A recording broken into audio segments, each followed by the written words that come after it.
అసెంబ్లీలో బడ్జెట్ ప్రవేశపెట్టారు deputy CM బట్టి విక్రమార్క. 3,04,965 కోట్ల బడ్జెట్ను సభకు సమర్పించారు. బడ్జెట్లో అన్ని రంగాలకు సమాన ప్రాధాన్యత ఇస్తున్నామన్నారు. ప్రజల అవసరాలను దృష్టిలో పెట్టుకుని ప్రభుత్వం పనిచేస్తుందని చెప్పారు.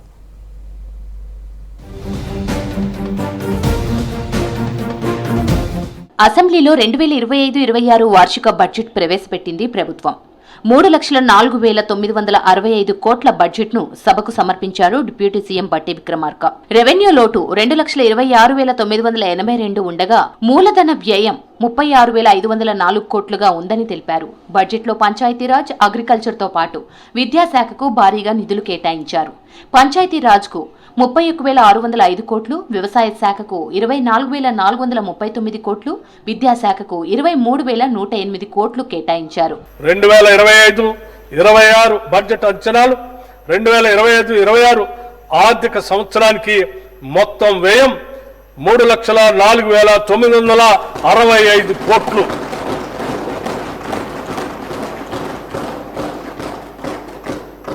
రెవెన్యూ వ్యయం 2,26,982 కోట్లు.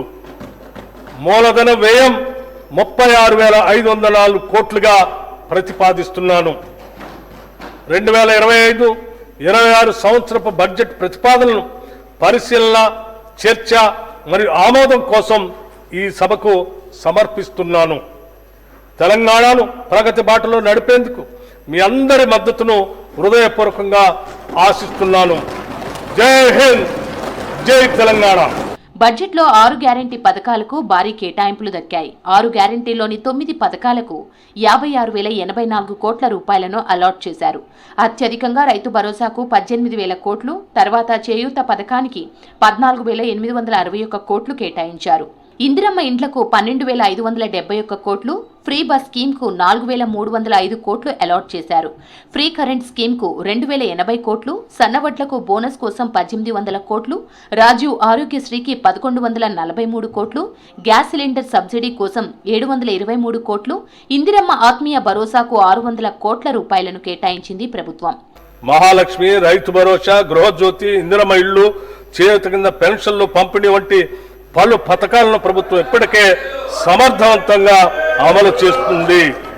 మహాలక్ష్మి పథకం కింద 2023 డిసెంబర్ 9న తేదీన రాష్ట్రంలోని మహిళలందరికీ ఉచిత బస్సు సౌకర్యాన్ని ప్రారంభించాం. నేటి వరకు రాష్ట్ర వ్యాప్తంగా 7,227 బస్సుల్లో 149.63 కోట్ల ఉచిత ప్రయాణాలు మహిళలు చేశారు. దీని ద్వారా 5,05,95 లక్షల రూపాయలు మహిళలకు కూడా ఆదా అయింది. ప్రభుత్వం ఈ పథకం అమలుకు ఆర్టీసీకి క్రమం తప్పకుండా నిధులు చెల్లిస్తూ ఉంది. మహాలక్ష్మి పథకంలో భాగంగా అర్హులైన మహిళలకు గ్యాస్ సిలిండర్ను 500 రూపాయలకే పంపిణీ చేస్తున్నాం. ఈ పథకం ద్వారా 43 లక్షల కుటుంబాలు లబ్ధి చేరుతూ ఉంది. లబ్ధిదారులు ఉపయోగించిన సిలిండర్లకు సబ్సిడీ కింద రాష్ట్ర ప్రభుత్వం 433 కోట్ల 20 లక్షల రూపాయలు చెల్లించింది.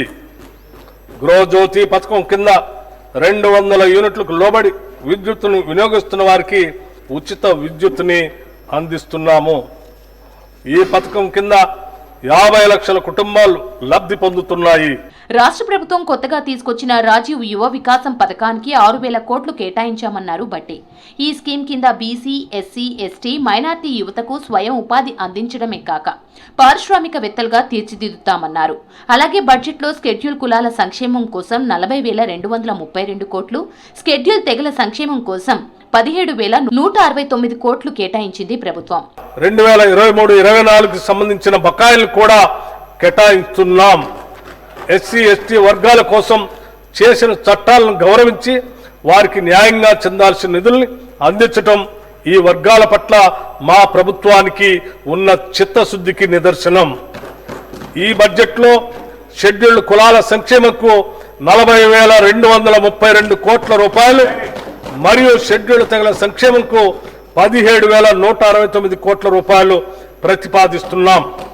అసెంబ్లీలో యంగ్ ఇండియా స్కూల్స్ గురించి ప్రస్తావించారు భట్టి. శాస్త్ర సాంకేతిక రంగాల్లో యువత అభివృద్ధి కోసం కొత్తగా యంగ్ ఇండియా టెక్నికల్ యూనివర్సిటీని ప్రారంభిస్తున్నట్లు చెప్పారు. ప్రైవేట్ ప్రభుత్వ భాగస్వామ్యంతో టెక్నికల్ వర్సిటీ పనిచేస్తుందన్నారు. ఏటా 50,000 మందికి ఉపాధి కల్పనే లక్ష్యంగా టెక్నికల్ వర్సిటీ కార్యాచరణ ఉంటుందన్నారు డిప్యూటీ సీఎం. పసుపు ధరలు పాతాళానికి పడిపోయాయి. పంట రేటును ఇప్పటికీ వ్యాపారులే శాసిస్తున్నారు. గిట్టుబాటు కోసం రైతులు రోడ్డెక్కినా ఫలితం కనబడడం లేదు. వ్యాపారులు సిండికేట్ అయినా అధికారులు పట్టించుకోవట్లేదని రైతులు ఫైర్ అవుతున్నారు. పసుపు బోర్డు వచ్చినా పసుపు రైతుల తలరాత మారలేదంటున్నారు.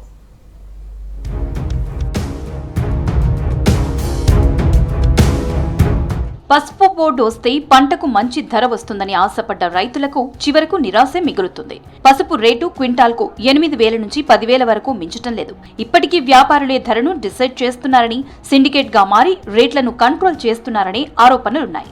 మొదట్లో కొమ్ము పసుపు పంటకు నిర్ణయించిన కట్ ఆఫ్ రేట్ను 10,000 నుంచి 9,000కు తగ్గించారని, మండ పసుపుకు 9,000 నుంచి 8,000కు తగ్గించారని చెప్తున్నారు రైతులు.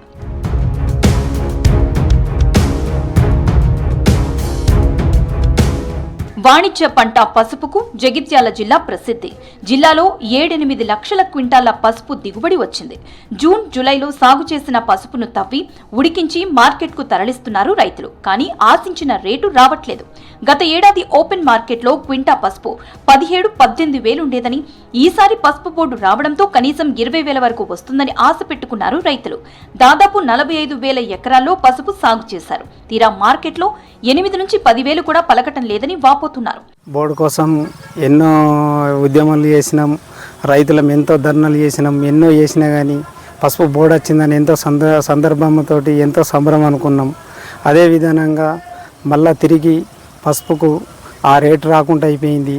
ఇప్పుడు మేము మందుదాయ పరిస్థితులకు వచ్చినా కానీ ఇప్పుడు ఉన్న విధానంగా బట్టి పసుపుకు అదే పాత రేట్లో ఉన్నది.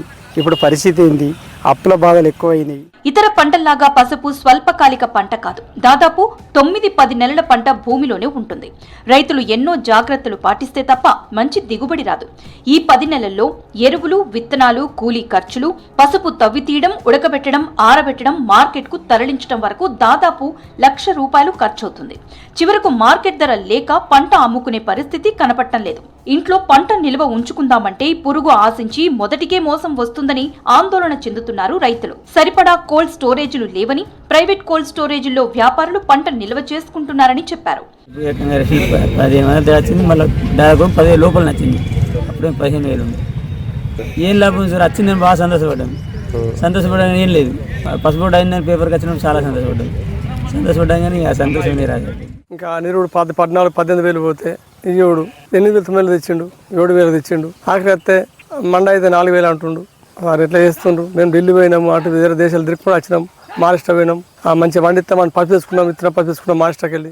ఒకప్పుడు పసుపు పసిడితో పోటీ పడిందని, ఇప్పుడు బంగారం 1,00,000కు చేరువైతే పసుపు రేటు మాత్రం రోజుకు పడిపోతుందన్నారు రైతులు. ఇప్పుడున్న ధరకు పంట అమ్మితే కనీసం పెట్టుబడి వరకైనా రావటం లేదన్నారు. ప్రభుత్వం మద్దతు ధర నిర్ణయించలేదని, దీంతో వ్యాపారులదే ఇష్టారాజ్యం అవుతుందని మండిపడుతున్నారు రైతులు. మొన్నటిదాకా ఫస్ట్ సీజన్ స్టార్ట్ అయినప్పుడు 13-14 వేల ధర, నిరుడు 15 నుంచి 18 వేల ధర, ఈవుడు ఇప్పుడు 8 నుంచి మినిమం 7 నుంచి 8 వేల నుంచి 10,000 కన్నా అసలు ₹1 కూడా పెరుగుతలేదు. మరి దీని మీద కనీసం పడుకుని నిద్రపోయిన మత్తుల నిద్ర లేచన్న మా రైతుల కోసం చూడండి. ఈరోజు పసుపు బోర్డు ప్రకటించుకొని మన పసుపు బోర్డు కార్యాలయాన్ని నిజామాబాద్లో పెట్టుకున్నాం. మరి ఒక పసుపు బోర్డుకి చైర్మన్ వచ్చిండు. మరి ఇలా నిజామాబాద్లో రైతులు అక్కడ ధర్నా చేస్తున్నటువంటి పరిస్థితి, వాళ్ళకి రేటు రానటువంటి పరిస్థితి. మరి అలాంటి పరిస్థితుల్లో చైర్మన్ గారు ఏం చేస్తున్నారు? మరి ఆ పసుపు బోర్డు ఏం చేస్తున్నది? రావాలి, రైతుల దగ్గరకు వచ్చి రైతులకి వ్యాపారులకి మధ్య సమన్వయం గురించే ప్రయత్నం చేయాలి. ప్రత్యేక బోర్డు ఏర్పాటు చేసారు, సంతోషమే. కానీ దాని విధి విధానాలు ఏంటిది, దానికి బడ్జెట్ ఏంది, దానికి రూపాయి ఇవ్వకుండా కేవలం బోర్డు మాత్రమే కేటాయించి దానికి ఒక చైర్మన్ని కేటాయించారు. మరి ఇంకా విధి విధానాలు ప్రకటించక ఇంకా 10-20 రోజులైతే పసుపు మొత్తం మార్కెట్కి వెళ్ళిపోయినాక రైతాంగానికి ఏం లాభం ఉంటుంది? మొత్తం పసుపు అంతా ఖరీదారుల చేతులు ఉన్నాక బోర్డు వచ్చి అప్పుడు మేము చేస్తామంటే మళ్ళీ ఖరీదారులు లాభపడతారు తప్ప రైతాంగం లాభపడది. నిజామాబాద్లో పసుపు బోర్డు ఏర్పాటు కోసం ఎన్నో ఉద్యమాలు చేశారు రైతులు. బోర్డు వస్తే పసుపు పంటకు ప్రమోషన్ ఇవ్వడం, బ్రాండింగ్ కల్పించడం, కొత్త వంగడాలు అందుబాటులోకి తీసుకురావడంతో పాటు ధరల స్థిరీకరణ ఉంటుందని ఆశించారు. చివరకు బోర్డు వచ్చినా తమకు న్యాయం జరగడం లేదని వాపోతున్నారు రైతులు.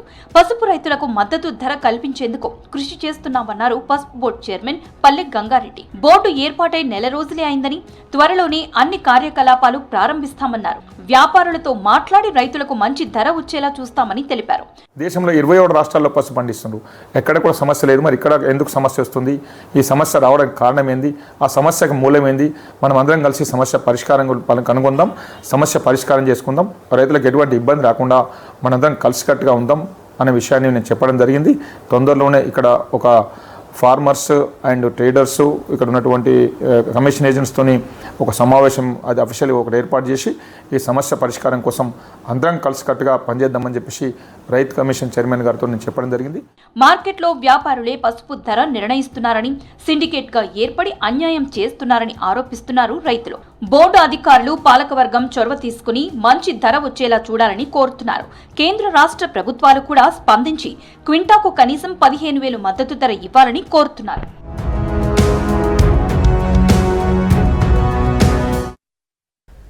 గ్రామాల్లో కంటే పట్టణాల్లోనే ఆస్తి పన్ను సక్రమంగా చెల్లిస్తారని, పల్లెల్లో ఆస్తి పన్ను ఊసేతరనే భావన అందరిలో ఉంటుంది. కానీ ఉమ్మడి నల్గొండ జిల్లాలో మాత్రం ఇది రివర్స్లో ఉంది. పన్ను బకాయిలు, వసూలు లెక్కలు పరిశీలిస్తే పల్లె ప్రజలే ట్యాక్స్ చెల్లిస్తున్నారు. అయితే అభివృద్ధిలో మాత్రం గ్రామాలు వెనుకబడుతున్నాయి.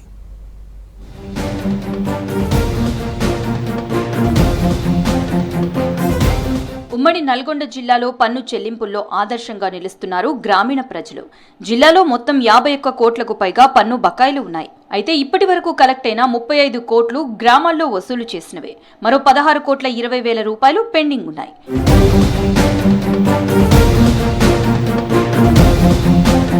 ఉమ్మడి జిల్లాలో నల్గొండ జిల్లా పన్ను వసూళ్లలో అగ్రస్థానంలో ఉంది. నల్గొండ జిల్లాలో 22,53,00,000 బకాయిలుంటే 15,72,00,000 వసూలు చేశారు. 16,99,00,000 బకాయిలకు 12,63,00,000 చెల్లించి యాదాద్రి భువనగిరి జిల్లా రెండో స్థానంలో నిలిచింది. ఇక సూర్యాపేట జిల్లాలో 12,41,00,000కు 7,59,00,000 వసూలు చేశారు అధికారులు. మరో 4,82,00,000 పెండింగ్లో ఉన్నాయి. 3 జిల్లాల పరిధిలో గ్రామాల్లోనే ఆస్తి పన్ను బకాయిలు చాలా తక్కువ ఉన్నాయి. ఉమ్మడి జిల్లాకు కలిపి 16 కోట్ల రూపాయలే గ్రామాల్లో వసూలు చేయాల్సి ఉంది. సుమారు 70% పైగా పన్ను చెల్లింపుల్లో పల్లె ప్రజలు ముందున్నారు. అయితే పట్టణాలకు ఇచ్చిన ప్రాధాన్యత పల్లెలకు ఇవ్వరని, పన్ను వసూలు చేసినట్లుగా గ్రామాల్లో ప్రజలకు సౌకర్యాలు కల్పించరని విమర్శలు వస్తున్నాయి. ప్రభుత్వానికి క్రమంగా పన్ను చెల్లిస్తున్న గ్రామాల్లో అన్ని సదుపాయాలు కల్పించాలని కోరుతున్నారు.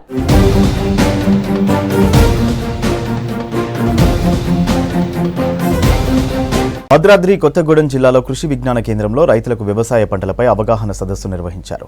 జిల్లా కలెక్టర్ జితేష్, వ్యవసాయ శాస్త్రవేత్తలు హాజరై కిసాన్ మేళాను ప్రారంభించారు.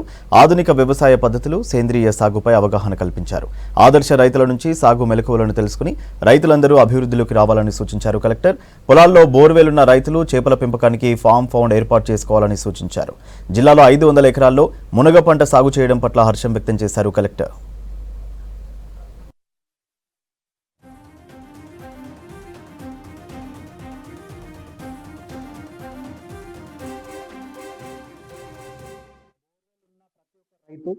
కాంపౌండ్ కోసం ముందుకు రావాలి. తెలంగాణ అంటేనే మనకి ఇన్లాండ్ ఫిషరీస్ బేసికలీ. సో మన స్టేట్ ఫిష్ అంటేనే కొర్రమీన్. సో మనకి 1 గుంట లేదా 2 గుంటాస్ 12 మీటర్ బై 12 మీటర్ చాలు మనకి కాంపౌండ్ కోసం. ఉపాధి హామీ ద్వారా ఉచితంగా మీకు అందరికీ మేము అది తవ్వడానికి అధికారులే మీకు సాయం చేస్తారు. సో తప్పకుండా అందరు రైతులు, బోర్వెల్ ఉన్న అందరు రైతులు, ఎండాకాలం మంచి అవకాశం ఉంది మనకి. మీ అన్ని జాబ్ కార్డ్స్ నిండుతాయి, మన ఉపాధి హామీ కూలీలందరికీ డబ్బులు వస్తాయి, మీకు ఉచితంగా మీ ఫామ్ పాండ్ మీకు తవ్వేసి ఇస్తారు. అదే ఫామ్ పాండ్ లో మీరు దయచేసి అజొల్లా అని ఒక అది నీళ్లు పైన అది పైన లేస్తుంది. అది సింపుల్ మొక్క, అది మేతలాగా కూడా పనిచేస్తుంది, ఎరువులాగా కూడా పనిచేస్తుంది. సో ఇది సౌకర్యాలు మీకు దాని ద్వారా కూడా వస్తాయి. అదే విధంగా 6 నెలల నుంచి మేము అందరు రైతులకి అవగాహన కల్పిస్తూ వస్తున్నాము. జిల్లాలో ఇప్పుడు దాదాపుగా 500 ఎకరాల కంటే పైన ఖచ్చితంగా మునగ సాగు ఆల్రెడీ మొదలైంది. మొన్ననే చాలా మంది రైతులు 6 నెలల తర్వాత వాళ్ళు ఫలితాలు వాళ్ళకి వచ్చేసినాయి. ఈ జిల్లాలో ఎవరికి కూడా రైతులకి భూమి ఉన్నా లేకున్నా కష్టపడితే ఖచ్చితంగా మంచి ఆదాయం వచ్చే అవకాశం ఉంది. ప్రజలకు మెరుగైన విద్య, వైద్యం సమర్థవంతంగా అందించినప్పుడే సమగ్ర అభివృద్ధి సాధించగలమన్నారు యాదాద్రి భువనగిరి జిల్లా కలెక్టర్ హనుమంతరావు. పేదల జీవితాల్లో వెలుగులు నింపాలంటే విద్య ఒకటే మార్గమని చెప్పారు. జిల్లాలో 10వ తరగతి విద్యార్థులందరూ ఉత్తీర్ణులయ్యేలా కృషి చేస్తున్నామని చెప్పారు. 4 నెలలుగా 10th ఇంటర్ విద్యార్థులను కలిసి మాట్లాడామన్నారు. వైద్య రంగంపై కూడా స్పెషల్ ఫోకస్ చేసినట్టు చెప్పారు. ప్రతిరోజు పీహెచ్సీలో జూమ్ మీటింగ్ నిర్వహిస్తున్నామన్నారు. ఆకస్మిక తనిఖీల్లో నిర్లక్ష్యంగా కనిపించిన వారిపై చర్యలు తీసుకుంటున్నామని చెప్పారు. జిల్లాలో ఎక్కడా ఏ తప్పు జరిగినా చర్యలు తప్పవంటున్న కలెక్టర్ హనుమంతరావుతో శేఖర్ ఫేస్ టు ఫేస్.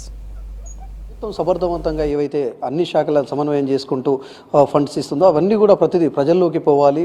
పేద ప్రజలు ఉన్నత విద్యను, ఉన్నత వైద్యాన్ని వాడుకోవాలనేది వాళ్ళ కాన్సెప్ట్. ఆ కాన్సెప్ట్కి సంబంధించి ఎందుకు విద్యా వైద్యం మీదనే స్పెషల్గా ఫోకస్ చేశారు మనతో మాట్లాడేందుకు యాదాద్రి భువనగిరి జిల్లా కలెక్టర్ హనుమంతరావు గారు ఉన్నారు. ఒకసారి మాట్లాడదాం. ఎక్కువ మీరు చూస్తూ ఉంటాం, మీరు వచ్చినప్పటి నుంచి కూడా అన్ని ఎడ్యుకేషన్కి సంబంధించి బాగా ఫోకస్ చేస్తుంటారు. ఎందుకు? తరతరాల తలరాతల్ని మార్చేది విద్య ఒకటే.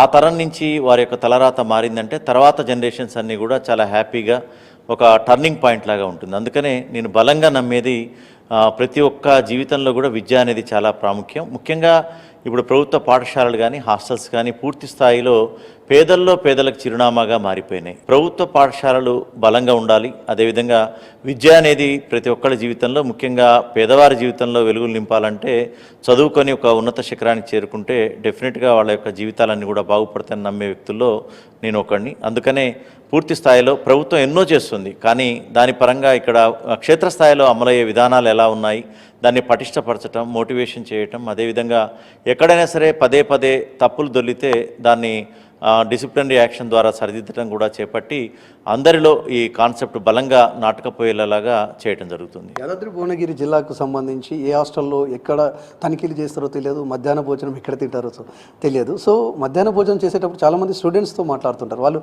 ఏం చెప్తుంటారు సార్ మీకు?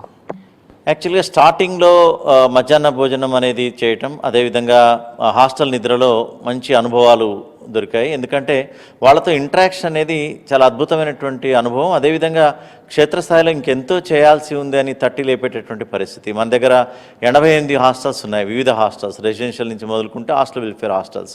ప్రతి ఒక్క హాస్టల్కి ఒక అధికారిని పంపిస్తున్నాం. ఒకే రోజు ఇది జరుగుతుంది. ఏ రోజు జరుగుతుందో కూడా చెప్పట్లేదు. కారణం ఏంటంటే అలర్ట్ అయిపోతారు. ఆ ఒక్కరోజు అక్కడ ఉన్నటువంటి అధికార యంత్రాంగం అంతా మంచిగా ఉందనేటువంటి భ్రమించే విధంగా చేస్తారు. అందుకనే సడన్గా వెళ్ళటం జరుగుతుంది తప్పితే ఇక్కడ కూడా చెప్పి వెళ్ళటం జరగదు.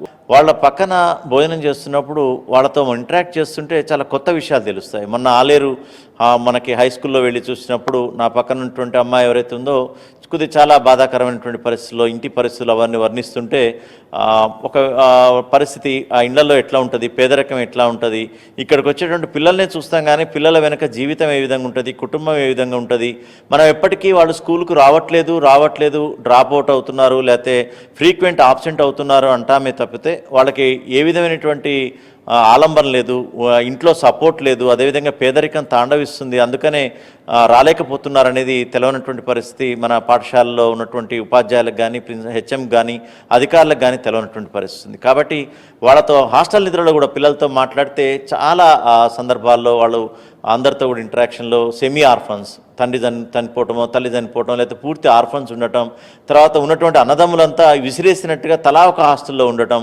వాళ్ళు ఎప్పుడో కలుసుకోవటం. ఈవెన్ సమ్మర్ వచ్చిందంటే హాస్టల్స్ బంద్ అయితే అంటే ఒక రకమైనటువంటి బాధాకరమైనటువంటి సిచ్యువేషన్ వాళ్ళలో ఉన్నటువంటి పరిస్థితి కూడా గోచరిస్తుంది. కాబట్టి వాళ్ళతో ఇంటరాక్షన్ అనేది ఇంకా సమాజంలో ఇంకా ఏం చేయొచ్చు అనేది కూడా ఒక మంచి అనుభవాన్ని ఇస్తుంది. జనరల్గా తనిఖీలు చేయడం వేరు, కానీ తెల్లవారుజామున మీరు ఇటీవల కాలంలో నారాయణపూర్ మండలం కంకనాలపల్లి గ్రామానికి వెళ్ళారు, ఒక స్టూడెంట్ ఇంటికి వెళ్ళారు. అక్కడ ఎలాంటి ఎక్స్పీరియన్స్ మీకు ఎదురయ్యింది? అంటే తెల్లవారుజామున తలుపు కొడితే వాళ్ళు ఎట్లా రియాక్ట్ అయ్యారు? ఇది మంచి ప్రశ్న. యాక్చువల్గా నాకు కూడా ఒక మంచి ఎక్స్పీరియన్స్. ఆ పిల్లోడు లేచే ఉన్నాడు, చదువుతున్నాడు. కానీ విషయం ఏంటంటే హృదయ విదారకమైనటువంటి పరిస్థితి. ఆ ఇంట్లో మొత్తం బాత్రూమ్ లోపడే ఉంది, తర్వాత వంట అక్కడే పడుకోవటం, మట్టి అలికినటువంటి ఇల్లు, చిన్న గది, ఏమాత్రం స్థలం లేనటువంటి పరిస్థితి. ఆ పరిస్థితుల్లో ఫ్రీక్వెంట్గా ఫాదర్ చనిపోవటం, తల్లి కూడా అనారోగ్యంగా ఉండటం, ఆ చెల్లె కూడా కొద్దిగా అనారోగ్యంగా ఉండటం, ఆ పరిస్థితులలో హెడ్ మాస్టర్ గారు కూడా మాతో పాటు వచ్చినారు. ఫ్రీక్వెంట్గా ఆబ్సెంట్ అవుతున్నారు సార్, ఎందుకని మాకు తెలియదు, ఇంటికి వస్తే కానీ మాకు తెలిసిందని చెప్పి వాళ్ళు చెప్పడం జరిగింది. సో వాళ్ళకు కూడా అందరం కూడా ఏదో ఒకటి మా వైపు నుంచి ఇవ్వాలి 1-to-1 అని చెప్పేసి మంచి ఒక స్టడీ చైరు, తర్వాత ఒక ఇది కూడా మనకి ఇవ్వటం జరిగింది. దాని ద్వారా వాళ్ళు చదువుకోవడానికి ఒక ఆసరా దొరికే విధంగా, ఒక కాన్సన్ట్రేషన్ ఉండి ఒకే దగ్గర ఉండే విధంగా వాళ్ళు చేయటమే కాకుండా ప్రతి అధికారి కూడా వాళ్ళకి తోచినంత సహాయం ఈ అడాప్టెడ్ ఎవరైతే వేకప్ కాల్కి వెళ్ళారో వాళ్ళు అడాప్టెడ్ అన్నట్టు. నిన్నటికి నిన్న మళ్ళీ వాళ్ళ ఇంటికి వెళ్ళా, చాలా మంచి హ్యాపీగా ఫీల్ అవుతున్నారు. చదువులో కొద్దిగా పెరిగింది. అదేవిధంగా అంతకుముందు 2 నెలలు అసలు అనారోగ్యంతో అతను స్కూల్కే వెళ్ళలేదు. ఇప్పుడు పాస్ అయ్యే క్రమంలో అతను కష్టపడుతున్నాడు. సో ఈ విధంగా 800 మందిలో కూడా 200-300 మందితో మాట్లాడినాం జూమ్ కాన్ఫరెన్స్ ద్వారా. అందరూ కూడా చాలా అప్రిషియేట్ చేశారు. సార్ మాకు తెలియదు ఇంటికి పోయేంత వరకు పరిస్థితి ఆ విధంగా ఉంటుందని, తర్వాత తెలిసింది. వాళ్ళ యొక్క వ్యక్తిగతంగా వాళ్ళ కుటుంబంలో భాగస్వామ్యం అయిపోయాను, చాలా హ్యాపీగా ఉన్నది. కాబట్టి ఈ నెలలో కూడా కొంత కార్యక్రమం ఇది కంటిన్యూస్గా చేసే విధంగా చేస్తాం. ఇట్లాంటివి చేస్తే ప్రభుత్వం విద్య పట్ల, అదేవిధంగా విద్యార్థుల పట్ల, ప్రభుత్వ పాఠశాలల పట్ల ఎంత సీరియస్గా ఉంది అని తెలవడానికి కూడా ఇది ఒక కార్యక్రమం ఉపయోగపడుతుంది. 10th క్లాస్ స్టూడెంట్స్ కావచ్చు, ఇంటర్ కావచ్చు, ఈ ఏజ్లో విద్యార్థులు తప్పుదోవ పట్టే అవకాశం ఉంటుంది. సో మీరు పదే వీళ్ళనే కలుస్తూ ఉంటారు, వాళ్ళని మోటివేట్ చేస్తూ ఉంటారు. వాళ్ళలో మళ్ళీ మీరు ఒకసారి వెళ్ళి సెకండ్ టైం వెళ్ళినప్పుడు వాళ్ళు మార్పు ఎలా కనిపిస్తున్నది, మీరు ఎలా ఫీల్ అవుతున్నారు దానికి? ఎందుకంటే వాళ్ళు మారితే చాలు వాళ్ళ కుటుంబాల యొక్క పరిస్థితి మారుతుందనే ఉద్దేశంతో వెళ్ళడం జరుగుతుంది. అయితే ఫస్ట్ చూసినప్పుడు వాళ్ళ డిసిప్లినరీ లెవెల్స్ కానీ, అదేవిధంగా వాళ్ళలో కాన్ఫిడెన్స్ లెవెల్స్ కానీ తక్కువ ఉండటం గమనించినాం. అదేవిధంగా వాళ్ళకి ఒక మ్యాథ్స్ క్లాస్ చెప్పిన తర్వాత దాన్ని అబ్జర్వ్ చేసుకునే కెపాసిటీ, తర్వాత కాన్సన్ట్రేషన్ లెవెల్స్ తక్కువ ఉండటం ఇవన్నీ కూడా గమనించడం జరిగింది. తర్వాత ఇంటరాక్షన్స్లో అదే స్కూల్కి వెళ్ళినప్పుడు ఆ మధ్యాహ్న భోజనం యొక్క క్వాలిటీ పెరగటమే కాకుండా పిల్లల్లో కూడా యాక్టివ్నెస్ పెరిగి కలెక్టరు, ఉన్నతాధికారులు మా దగ్గరకు వస్తున్నారు, చదవాలనేటువంటి ప్రేరణ. అంటే మేము చదువుకున్న రోజుల్లో కూడా ఒక ఎంఈఓ వస్తేనే మాకు ఇన్స్పిరేషన్ ఉండేది, కానీ డెఫినెట్గా ఒక అధికారి వస్తేనే ప్రేరణ తీసుకొని జీవితంలో ఎదగాలనేటువంటి పరిస్థితి ఉంటుంది. కాబట్టి పదే ఆ పిల్లలతో మేము ఇంటరాక్ట్ అవుతున్నాం కాబట్టి వాళ్ళలో కూడా ఆనందం ఉంది. తర్వాత అదేవిధంగా ఒక ఇన్స్పిరేషన్ ఉంది. అదేవిధంగా కొంతమంది దాదాపుగా కలెక్టర్స్ తర్వాత ఎస్పీ మీద కూడా వాళ్ళ ఒక ఎస్ఏ రైటింగ్ లాగా వాళ్ళు ఏ విధంగా పైకి వచ్చారు, ఈ విధంగా కూడా టీచర్స్ కూడా ఒక అసైన్మెంట్ ఇచ్చి చేసిన పరిస్థితి కూడా కొన్ని జనంపల్లి రెసిడెన్షియల్ స్కూల్లో పోతే అదొక వాళ్ళకొక ఎక్సర్సైజ్ లాగా కూడా ఇచ్చారు. దానివల్ల ఏంటంటే వాళ్ళకి ఒక వ్యక్తి అని కాకుండా ఒక వ్యవస్థ మీద నమ్మకం ఏర్పడి జీవితంలో పైకి ఎదగడానికి ఒక ప్రేరణలాగా ఉపయోగపడే పరిస్థితుంది. ఈ ఇంటరాక్షన్స్లో భాగంగా చాలా మంచి పిల్లలతో కూడా మాకు అటాచ్మెంట్ కూడా చాలా అద్భుతంగా పెరిగింది. పేదలు, నిరుపేదలు ఏదైతే ప్రభుత్వ పథకాలు పూర్తి స్థాయిలో అందుతాయో, అదేవిధంగా నాణ్యమైన విద్యా వైద్యం ప్రభుత్వం అందిస్తుంది, అది పూర్తి స్థాయిలో గ్రామీణ ప్రాంతాలకు పోతుందో అప్పుడే ఈ జిల్లా బాగుపడుతుంది. దానికి సంబంధించి మా కృషి, మా అధికారుల కృషి ఉంది అని చెప్పేసి చెప్పుకొస్తున్నారు జిల్లా కలెక్టర్ హనుమంతరావు. కెమెరా పర్సన్ రఘుతో శేఖర్, V6 న్యూస్, భువన, యాదాద్రి జిల్లా.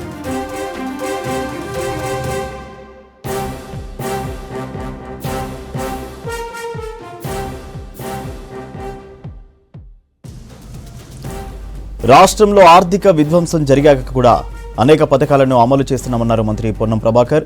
మహిళలకు ఉచిత బస్సు రవాణా పథకం గేమ్ చేంజర్ అన్నారు. బీసీ రిజర్వేషన్ బిల్లు అసెంబ్లీ ఆమోదం పొందడం ఆ శాఖ మంత్రిగా తనకు సంతోషం కలిగిస్తోందని చెప్పారు. 10% ఈడబ్ల్యూఎస్ రిజర్వేషన్తో 50% సీలింగ్ ఎప్పుడో క్రాస్ అయిందని చెప్పారు. న్యాయపరమైన ఇబ్బందులు దాటుకుని శాస్త్రీయంగా కులగణన నిర్వహించామన్నారు పొన్నం. బీసీ రిజర్వేషన్ల కోసం త్వరలో ప్రభుత్వం ఆధ్వర్యంలో అఖిలపక్షంతో ఢిల్లీ వెళ్లి ప్రధానిని కలుస్తామని చెప్పారు. బీసీ రిజర్వేషన్లను అడ్డుకోవాలని బీజేపీ చూస్తే ఎవరు ఊరుకోరన్నారు. అందాల పోటీలకు హైదరాబాద్ వేదిక అయితే కేటీఆర్ ఎందుకు జెలసీగా ఫీల్ అవుతున్నారని ప్రశ్నించారు.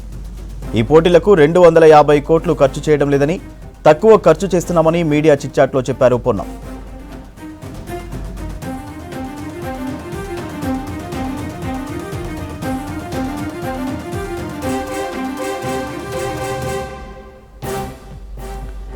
రాష్ట్రంలో ఆర్థిక విధ్వంసం జరిగాక కూడా అనేక పథకాలను అమలు చేస్తున్నామన్నారు మంత్రి పొన్నం ప్రభాకర్. మహిళలకు ఉచిత బస్సు రవాణా పథకం గేమ్ చేంజర్ అన్నారు. బీసీ రిజర్వేషన్ బిల్లు అసెంబ్లీ ఆమోదం పొందడం ఆ శాఖ మంత్రిగా తనకు సంతోషం కలిగిస్తోందని చెప్పారు. 10% ఈడబ్ల్యూఎస్ రిజర్వేషన్తో 50% సీలింగ్ ఎప్పుడో క్రాస్ అయిందని చెప్పారు. న్యాయపరమైన ఇబ్బందులు దాటుకుని శాస్త్రీయంగా కులగణన నిర్వహించామన్నారు పొన్నం. బీసీ రిజర్వేషన్ల కోసం త్వరలో ప్రభుత్వం ఆధ్వర్యంలో అఖిలపక్షంతో ఢిల్లీ వెళ్లి ప్రధానిని కలుస్తామని చెప్పారు. బీసీ రిజర్వేషన్లను అడ్డుకోవాలని బీజేపీ చూస్తే ఎవరు ఊరుకోరన్నారు. అందాల పోటీలకు హైదరాబాద్ వేదిక అయితే కేటీఆర్ ఎందుకు జలసీగా ఫీల్ అవుతున్నారని ప్రశ్నించారు. ఈ పోటీలకు 250 కోట్లు ఖర్చు చేయడం లేదని, తక్కువ ఖర్చు చేస్తున్నామని మీడియా చిట్చాట్లో చెప్పారు పొన్నం.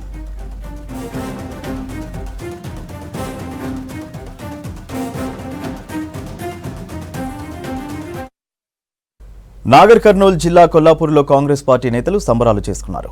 బీసీలకు 42% రిజర్వేషన్లు, ఎస్సీ వర్గీకరణ బిల్లులను శాసనసభ ఆమోదించడంతో బాణసంచా కాల్చి స్వీట్లు పంచారు నేతలు. సీఎం రేవంత్, మంత్రి జూపల్లి ఫోటోలకు పాలాభిషేకం చేశారు. రాహుల్ గాంధీ ఎన్నికల్లో ఇచ్చిన హామీని నెరవేర్చారన్నారు. బీసీ, ఎస్సీల తరపున ప్రభుత్వానికి ధన్యవాదాలు తెలిపారు.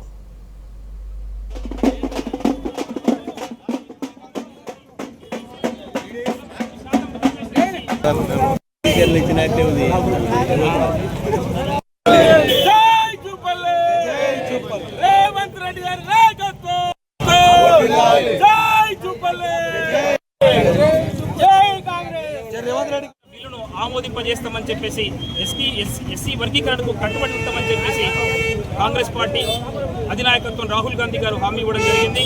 దాన్ని రేవంత్ రెడ్డి గారు ముఖ్యమంత్రిగా ఈరోజు సభలో బిల్లు ప్రవేశపెట్టి అన్ని పార్టీలతో ఏకపక్షంగా బిల్లును ఆమోదింపజేసినటువంటి గొప్ప నాయకుడు రేవంత్ రెడ్డి గారు. కాబట్టి కాంగ్రెస్ పార్టీకి ప్రజలందరూ కూడా రుణపడి ఉంటారని చెప్పేసి ఈ సందర్భంగా తెలియజేస్తూ, మరి ఈరోజు దళిత సంఘాలు, బీసీ సంఘాలు ఈరోజు కాంగ్రెస్ పక్షాన ధన్యవాదాలు జరిపే కార్యక్రమంగా ఈరోజు కాంగ్రెస్ పార్టీ తరపున ఈరోజు ఇక్కడ నిర్వహించడం జరిగింది. ఈరోజు 30 ఏళ్ల సుదీర్ఘ పోరాట అనంతరం బీసీలకు స్థానిక సంస్థలు కాంగ్రెస్ పార్టీ మరి ఏకదమ్మున 26% ఉన్నటువంటి రిజర్వేషన్ను ఈరోజు 42% తీసుకుపోవడం జరిగింది. క్షేమంగా భూమిపైకి తిరిగి వచ్చిన వ్యోమగాములను స్వాగతించారు నల్గొండ జిల్లా దామెర భీమనపల్లి ప్రాథమిక పాఠశాల ఉపాధ్యాయులు, విద్యార్థులు. అంతర్జాతీయ అంతరిక్ష కేంద్రంలో చిక్కుకున్న భారత సంతతికి చెందిన వ్యోమగామి సునీత విలియమ్స్, అమెరికా వ్యోమగామి బుచ్ విల్మోర్లు తిరిగి భూమిపైకి వచ్చిన సందర్భంగా ఫోటోలు ప్రదర్శిస్తూ వెల్కమ్ చెప్పారు.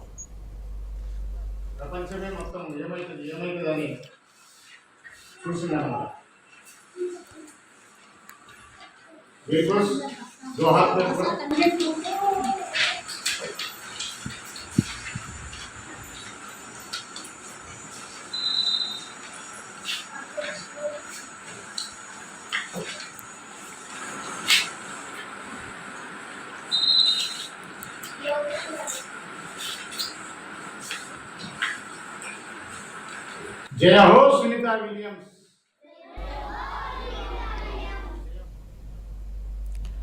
విద్యార్థులకు అంతరిక్షం అంటే ఏమిటి?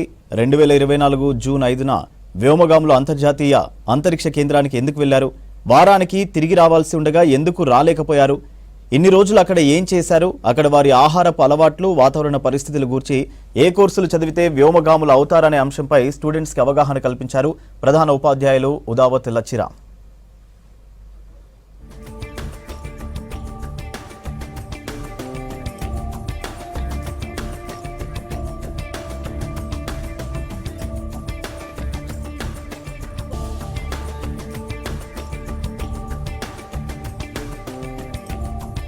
వరంగల్లో పన్ను బకాయిలు చెల్లించని వారిపై కొరడా జులిపిస్తున్నారు గ్రేటర్ అధికారులు. కోట్లల్లో ట్యాక్స్ పెండింగ్ పడడంతో పన్ను చెల్లించని వారికి రెడ్ నోటీసులు ఇస్తున్నారు. అయినా కట్టకుండా మొండికేస్తే షాపులు సీజ్ చేస్తున్నారు, సామాగ్రి జప్తు చేస్తున్నారు. పన్ను వసూళ్ల పట్ల నిర్లక్ష్యం చేస్తే మున్సిపల్ సిబ్బందికి కూడా షోకాజు నోటీసులు ఇస్తూ హడలెత్తిస్తున్నారు.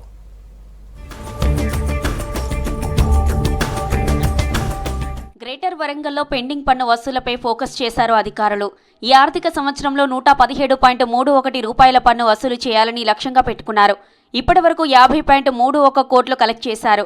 మరో 67 కోట్లు వసూలు చేయాల్సి ఉంది. హాస్పిటల్స్, ప్రైవేట్ కాలేజీలు, షాపింగ్ మాల్స్, స్వీట్ షాపుల్లో లక్షల రూపాయల పన్ను బకాయిలున్నాయి. వారికి రెడ్ నోటీసులు జారీ చేస్తున్నారు.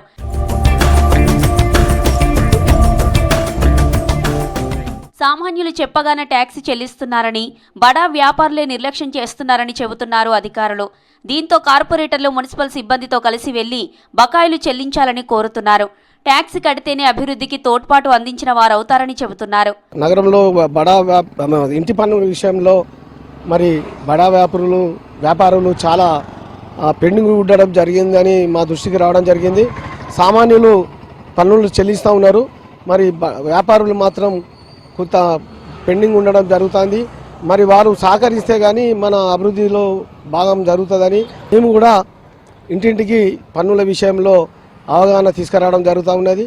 అందులో భాగంగా మరి వ్యాపారులు కొంత బాగా పెండింగ్ ఉండడం జరుగుతూ ఉన్నది. వారు సకాలంలో చెల్లించి అభివృద్ధికి సహకరించాలని ఈ సందర్భంగా తెలియజేస్తారు. ఒక్కో అధికారికి 10 లక్షల ట్యాక్స్ వసూలు చేయాలని టార్గెట్ ఇచ్చారు మున్సిపల్ అధికారులు. దీంతో ప్రతి ఇంటికి తిరిగి పన్ను వసూలు చేస్తున్నారు. ప్రతిరోజు 300 ఇళ్లు సందర్శిస్తున్నారు. కమిషనర్ గారు చెప్పినట్టుగా మేము ఏవైతే పెండింగ్ ఉంటాయో ఏరియర్స్ ఉన్న వాటికి రెడ్ నోటీసులు ఇచ్చి 3 days టైం ఇస్తాం. ఆ వితిన్ 3 days లోపు వాళ్ళు పేమెంట్ చేసుకోకపోతే కనుక వాటి అన్నిటిని సీజ్ చేయడం జరుగుతుంది.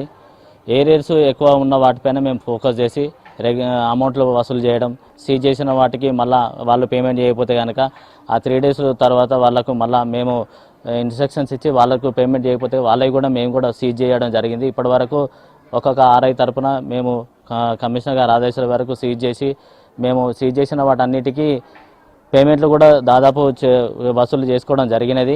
ఎవరిని వదలకుండా మొండి బకాయిలు వసూలు చేస్తున్నామన్నారు జీడబ్ల్యూఎంసీ అసిస్టెంట్ కమిషనర్ రవీందర్. పన్ను వసూలు చేయడంలో నిర్లక్ష్యం చేస్తున్న ఆర్ఐలు, బిల్ కలెక్టర్లపై కూడా చర్యలు తీసుకుంటున్నామని చెప్పారు. వరంగల్ నగరపాలక సంస్థ ఆధ్వర్యంలో ఆస్తి పన్ను వసూలకు సంబంధించిన డ్రైవ్ నిర్వహిస్తున్నాము. కాజిపేట సర్కిల్కి సంబంధించి ఇప్పటి వరకు పెండింగ్లో ఉన్నటువంటి సుమారుగా 20,000 అసెస్మెంట్ సంబంధించి మేము డిఫాల్టర్లను గుర్తించి రెడ్ నోటీసులను పంపిణీ చేస్తున్నాము. రెడ్ నోటీసులు జారీ చేసిన తర్వాత 48 గంటల్లో వాళ్ళు డబ్బులు చెల్లించని పక్షంలో వారికి సంబంధించినటువంటి నల్లా నీటి కనెక్షన్ను మేము తీసివేయడం జరుగుతుంది. అదేవిధంగా ఎన్పిడిసిఎల్కు మా సహకారంతో వారి విద్యుత్ కనెక్షన్ను కూడా మేము కట్ చేయడం జరుగుతుంది. కమర్షియల్కి సంబంధించిన వాళ్ళు అయితే షాపు సీజ్ చేయడం జరుగుతుంది. ఇప్పటి వరకు మేము కాజిపేట సర్కిల్లో 236 షాప్స్ను మేము సీజ్ చేయడం జరిగింది. ఇందులో 205 సీజ్ చేసిన తర్వాతనే వాళ్ళు డబ్బులు చెల్లించిళ్ళు. ఇంకా 28 షాపులు సీజ్తోనే కొనసాగుతున్నాయి. దయచేసి ప్రజలందరూ కూడా టైం ఉంది, మాకు మార్చి 31 లోపు కడతాము, ప్రతి సంవత్సరం ముందు కట్టాలా అని చెప్పి ఆలోచన కాకుండా ముందుగానే చెల్లిస్తే పెనాల్టీ లేకుండా మీరు డబ్బులు చెల్లించే అవకాశం ఇస్తున్నాము. ఆ డిఫాల్టర్లు అన్నిటికి సంబంధించి సీజ్ చేయడానికి ప్రణాళిక ఏర్పాటు చేసుకోవడం జరిగింది. పన్ను వసూళ్లలో కఠినంగా వ్యవహరిస్తున్న అధికారులు పలుకుబడి ఉన్నవారి నుంచి ట్యాక్స్ కలెక్ట్ చేస్తారో లేదో చూడాలి అంటున్నారు పబ్లిక్.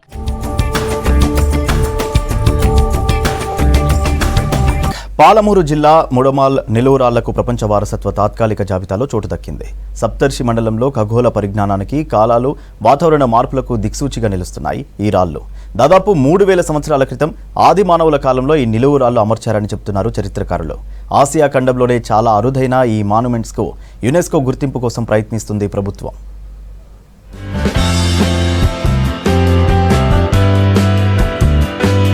నారాయణపేట జిల్లాలో కృష్ణానదిని ఆనుకుని ఉన్న ముడుమాల్ గ్రామ శివారులో క్రీస్తు పూర్వం 500 ఏళ్ల నాటి ప్రాచీన శిలలున్నాయి.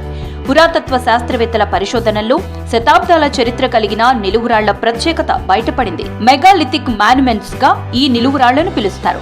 మెగా అంటే పెద్ద, లిథిక్ అంటే శిలలు అని అర్థం. అందుకే వీటిని మెగాలిథిక్ మాన్యుమెంట్స్ అని పిలుస్తారు. ఇవి చాలా అరుదైన మాన్యుమెంట్స్. ఈ నిలువురాళ్లకు ప్రపంచ వారసత్వ తాత్కాలిక జాబితాలో చోటు దక్కింది.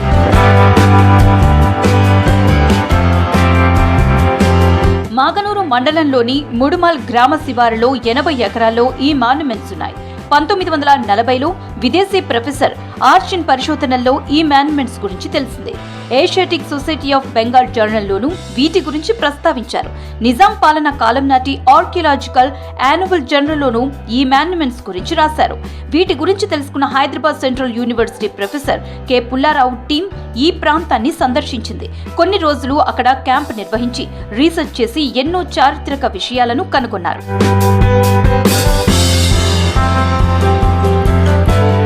ఈ రాళ్లను ఆర్కియాలజీ పరిభాషలో స్టాండింగ్ స్టోన్స్ అని పిలుస్తారు. వీటిలో చిన్నవి, పెద్దవి 2 రకాలుంటాయి. ముడుమాల్లో 80 పెద్ద నిలువురాళ్లున్నాయి. వీటి ఎత్తు 12-14 వరకు ఉంటుంది. కొన్ని నిలువురాళ్లు కాలక్రమేణా ధ్వంసమయ్యాయి. ఈ శిలల అమరికలో ఎంతో మేధో సంపత్తి దాగి ఉంది. క్రీస్తు శకం ప్రారంభ సమయంలోని మానవ ఊహాశక్తికి ఈ మాన్యుమెంట్స్ నిదర్శనమని చెప్తారు చరిత్రకారులు. అవి ఆసియా ఖండంలోనే చాలా అరుదైనవిగా నిర్ధారించారు. వీటిని పోలిన మాన్యుమెంట్స్ ప్రపంచంలోనే కేవలం బ్రిటన్ స్టోన్ హెంజ్ లో మాత్రమే ఉన్నాయని చెప్తున్నారు ఆర్కియాలజీ ఎక్స్పర్ట్స్.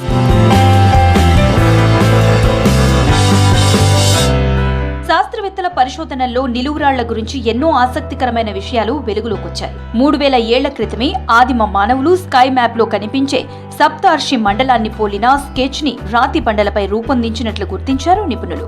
ఈ బృహత్ శిలలు ఆదిమ వ్యవసాయానికి దిక్సూచిగా భావిస్తారు, ప్రాచీన క్యాలెండర్ గా పరిగణిస్తారు. ఆది మానవులు ఈ శిలల ఆధారంగా సీజన్స్, ఋతువులు, మాసాలు, సమయాన్ని తెలుసుకునేవారని తెలిసింది. ఈ రాళ్ల నీడ ఒకే లైన్ పైకి వచ్చినప్పుడు వ్యవసాయ పనులు మొదలు పెట్టాలని గ్రహించేవారని చరిత్ర చెప్తోంది.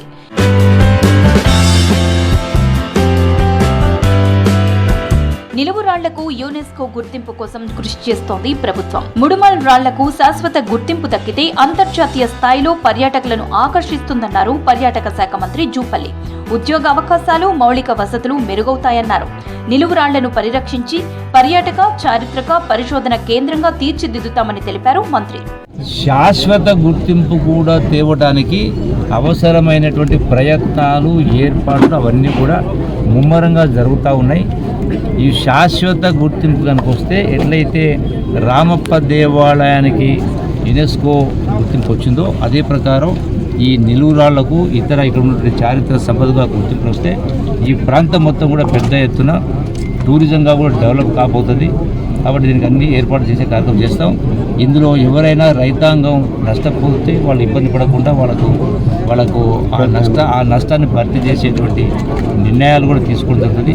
ఇక్కడ కావాల్సినటువంటి డెవలప్మెంట్ కూడా చేసే కార్యక్రమం చేస్తాం. తక్షణమే దీనిపైన వచ్చేటువంటి వారం రోజుల్లోనే హైదరాబాద్లోనే సంబంధిత శాఖలను కూడా పిలిచి సమీక్ష ఏర్పాటు చేసి ఏమేమి నిర్ణయాలు తీసుకోవాలో, ఏ విధంగా ముందుకు తీసుకోవడం పైన ముందుకు తీసుకెళ్లే కార్యక్రమం చేసి ఈ ప్రాంతాన్ని టూరిజం ప్రాంతంగా డెవలప్మెంట్ చేసే కార్యక్రమానికి శ్రీకారం. గూగుల్ ఎర్త్ ఇమేజ్ లో ముడుమల్ స్టోన్ సర్కిల్స్ కూడా కనిపిస్తాయి. ఇక్కడ గుప్త నిధుల కోసం వచ్చి దుండగులు కొన్ని మాన్యుమెంట్స్ ని ధ్వంసం చేశారు. ప్రధానమైన స్టోన్ సర్కిల్ ధ్వంసమైంది. గతంలో చుట్టూ ప్రొటెక్షన్ లేకపోవటం వల్ల ఎంతో చారిత్రక ప్రాధాన్యత ఉన్న సైట్ ని నాశనం చేశారు. రాష్ట్ర పురావస్తు శాఖ వీటి పరిరక్షణకు చర్యలు చేపట్టింది. ఈ ప్రాంతాన్ని సందర్శించేందుకు దేశ విదేశాల నుంచి పరిశోధకులు, విద్యార్థులు వస్తుంటారు. ఇంతటి పురాతన చారిత్రక నేపథ్యం కలిగిన ముడుమల్ రాతి శిలలకు యునెస్కో గుర్తింపు రావాల్సిన అవసరం ఉంది.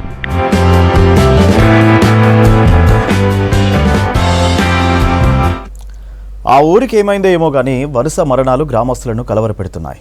3 నెలల వ్యవధిలో 11 మంది ఒకరి తర్వాత మరొకరు కన్నుమూశారు. ఒకరి దశదిన కర్మ పూర్తి కాకముందే మరొకరు ప్రాణాలు వదులుతున్నారు. ఊరికి కీడు సోకిందని భయపడిన జనం ఇటీవల ఓ రోజు ఇండ్లను వదిలేశారు. కుటుంబ సభ్యులతో కలిసి ఊరి బయట వంటలు చేసుకుని పొద్దంతా అక్కడే గడిపారు. అయినా ఊరిలో మరణాల మిస్టరీ వీడడం లేదు.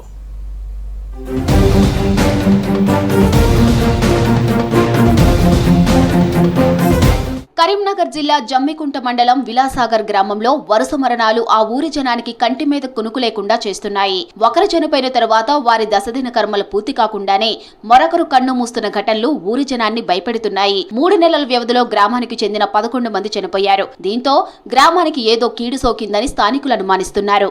ఇప్పుడే కొద్దిగా 10 మంది వచ్చే వరకు భయం ముట్టింది. మనం అందరం గట్టిన దత్తమా, ఈ ఊళ్ళోకి ఏమైనా చెయ్యాలి చేపాలని వంటకు వేయరు. ఊళ్ళో ఒక్క పురుగు లేకుండా వంటకు వేయరు. గ్రామానికి పట్టిన కీడు పోవాలంటే జనమంతా ఊరు విడిచి వెళ్లి కీడు వంటలు వండుకోవాలని పెద్ద మనుషులు నిర్ణయించారు. దీంతో ఇటీవల ఓ రోజు జనం ఉదయం 6 గంటలకు ఇళ్లకు తాళం వేసి పొలం బాట పట్టారు. గ్రామస్తులంతా మానేరు పరివాహక ప్రాంతంలో కీడు వంటలకు వెళ్లారు. ఉదయం నుంచి సాయంత్రం చీకటి పడేంత వరకు అక్కడే కుటుంబ సభ్యులతో కలిసి వివిధ రకాల వంటకాలను వండుకొని తిన్నారు. మా ఊళ్ళో ఒక మినిమం నెల 15 రోజుల నుండి ఒకరి తర్వాత ఒకరు చనిపోవడం జరిగింది. బాలంతరాలు పుట్టిన 3 నెలల గుడ్డు నిడిచిపెట్టి ఆమె చనిపోయింది. అదే రోజు ఇంకో 2 చనిపోయారు. మళ్ళీ ప్లస్ మొన్నటిదాకా వాళ్ళు చచ్చిపోయారు. మా ఊరు పురోహిత అయ్యగారులు కూడా కీడు వంటలు పోవాలని చెప్తే కీడు వంటలు పోవాల్సిన తెల్లారి మళ్ళీ నిన్ననే 3 days మళ్ళీ చనిపోయారు. ఊరిలో ఇలా జరగటం ఇది మొదటిసారి కాదు. గతంలో ఇదే విధంగా గ్రామంలో కొద్ది రోజుల పాటు వరుస మరణాలు జరిగాయి. అప్పుడు జనం ఇలాగే ఊరు వదిలేసి కీడు వంటలు వండుకొని ఓ రోజంతా గ్రామం బయటే గడిపారు. దీంతో కొద్ది రోజుల పాటు ఇలాంటి వరుస మరణాలకు బ్రేక్ పడింది. ఇప్పుడు ఓ రోజు గ్రామాన్ని వదిలి ఊరు బయటే గడిపారు విలాసాగర్ గ్రామ ప్రజలు. ఇలాంటి మూఢనమ్మకాలు నమ్మవద్దన్నారు హేతువాదులు. ఇవన్నీ సహజ మరణాలేనని, ఎలాంటి ఆందోళన చెందవలసిన అవసరం లేదని తెలిపారు. ఏం జరిగింది తెలుస్తలేదు. అది వాళ్ళు చనిపోయే వరకు భయంగా ఉన్నారు. తాపకు దినాలు వెళ్ళక ముందే వాళ్ళు చనిపోతారు. కీడు వంటలు అంటే కీడు వంటలు వినాక చూద్దాం మళ్ళీ ఆయన చనిపోయాడు. ఏం డౌట్ అంటే ఇక అది ఏ డౌట్ అన్నది అర్థమైతే లేదు. వాణిజ్య కేంద్రమైన జమ్మికుంట పట్టణానికి 6 కిలోమీటర్ల దూరంలోని విలాసాగర్ గ్రామంలో 3,000 మంది జనాభా ఉంది. ఇంతమంది జనాభా ఉన్న ఊరిలో మరణాలు అడపాదడపాడు జరగడం సహజమే. గత డిసెంబర్ నుంచి జరిగిన మరణాలు చూస్తే తక్కువ వ్యవధిలోనే గ్రామంలో పలువురు మృత్యువాత పడ్డాని జనం కీడుగా భావిస్తున్నారు. ఊరందరూ యూత్ కానుంచి అందరూ భయపడతాం. ఎవరన్నా వాళ్ళ పని నిత్యం జమ్ముకుంటూ పోయి పని చేసుకుని వచ్చినా కూడా పొద్దుగానే రావాల్సి వస్తుంది. 7 గంటల 8 గంటల సుమారులోనే వాళ్ళు ఇంటికి వచ్చి వాళ్ళ ఇంట్లో భయపడకుండా చూసుకుని అనుకుంటున్నారు అన్నట్టు. దీనికి పరిష్కారం ఎవరైనా పెద్దలు దయచేసి చూడాలని కోరుకుంటున్నాం. ఇది మా సమస్య కాకుండా ఊరందరి సమస్యలాగా కోరుకుంటున్నాం. డిసెంబర్ 14న రాచపల్లి వంశీ మొదటి గ్రామంలో చనిపోయాడు. ఆ తర్వాత 3 రోజులకే నానయ్య కన్ను మూశాడు. మళ్లీ జనవరి 4న మల్లయ్య, జనవరి 25న మొండయ్య చనిపోయారు. జనవరి 30న పుష్ప చనిపోయింది. ఫిబ్రవరి 7న శంకరయ్య కన్ను మూశాడు. ఫిబ్రవరి 10న రాజ్యలక్ష్మి చనిపోయింది. ఫిబ్రవరి 19న కొమరమ్మ, శ్రావ్య మృత్యువాత పడ్డారు. ఈ నెల 1న ప్రశాంత్ ఇసుక ట్రాక్టర్ నడుపుతూ కాలువలో పడి చనిపోయాడు. ఈ నెల 15న శ్రీనివాస్ మరో యువకుడు చనిపోయాడు. ఇలా చనిపోయిన వారిలో ఒకరిద్దరు మినహా మిగతా వారంతా 10 రోజుల వ్యవధిలో చనిపోవడంతో జనం భయపడుతున్నారు. గత 2 మాసాల నుంచి 13 మంది 60 రోజులలో 13 మంది చనిపోవడం జరిగింది. దాని గురించి ఒక రోజు 13వ తారీఖున ఒక రోజు గ్రామం వదిలి తెల్లవారుజామున 5:30కు గ్రామం వదిలి వెళ్ళడం జరిగింది. మళ్ళీ సాయంత్రం 6:30కు ఊరికి ఎంట్రన్స్లో వచ్చాం. తారీఖు లేదు 14 మళ్ళీ 15వ తారీఖు రోజు మళ్ళొకరు చనిపోవడం జరిగింది. విలాసాగర్ గ్రామంలో ఎవరికైనా ఆరోగ్యం బాగాలేకుంటే భయపడే పరిస్థితి. ఊరి నుంచి బైకులపై వాహనాల్లో బయటకు వెళ్లిన వారు ఇంటికి వచ్చేదాకా కుటుంబ సభ్యులు బిక్కుబిక్కుమంటూ ఎదురు చూస్తున్నారు.